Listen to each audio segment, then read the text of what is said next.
હમણાં વિમાન દુર્ઘટના થઈ અમદાવાદની અંદર. ઘણા બધા માણસો મૃત્યુને ભેટ્યા. ત્યારે એક ગીતા તેમાં બચી ગઈ. ગીતા એટલે કે કોઈ છોકરી નહીં, પણ ગીતા પુસ્તક, હિન્દુઓનું આપણું જે ધર્મ પુસ્તક કહેવાય, તેની જરા પણ હાથ નથી આવી. દોસ્તો, આવો ટ્રેડ ચાલ્યો છે. જો ગીતા બચી ગઈ હોય, ભગવાને ગીતાને બચાવી છે, ગીતા પુસ્તકને બચાવ્યું છે, તો જે માણસ તે ગીતાને સાથે લઈ ગયો હતો તેને ભગવાન કેમ ન બચાવી શક્યા?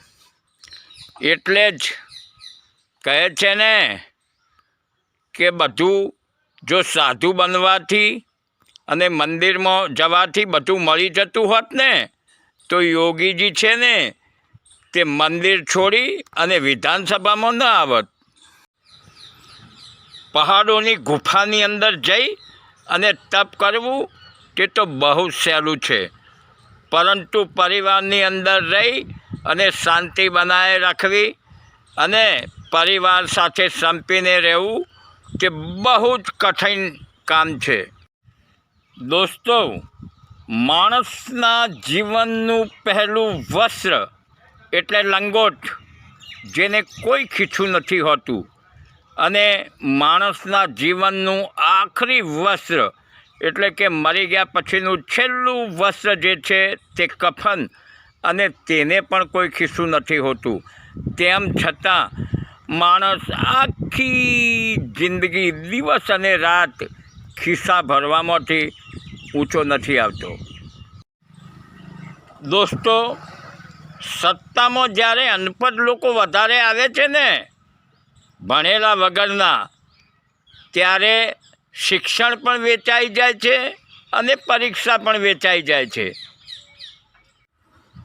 માણસથી ગલતી થઈ જાય ને તો સુધરી શકે છે, પરંતુ માણસ જ જો ખોટો હોય તો કઈ રીતે સુધરી શકે? માણસની અડધી સુંદરતા તેની વાણીમાં છુપાયેલી છે. વાણીની અંદર અદ્ભુત તાકાત છે. કહે છે કે કડવું બોલવાવાળાનું મધ પણ નથી વેચાતું, અને મીઠું બોલવાવાળાના મરચાં પણ વેચાઈ જાય છે. જે ઇજ્જત પદથી મળે છે ને, તે પદ ચાલુ કર્યા પછી ધીરે ધીરે ચાલી જાય છે, પરંતુ જે ઇજ્જત તમારા સારા વ્યવહારથી મળે છે ને, તે તમારી જિંદગી ચાલી ગયા પછી પણ જીવતી રહે છે. વાત સમજવા જેવી છે દોસ્તો. ન સમજાય તો ફરી સાંભળો, સમજો અને હોશિયાર બનો.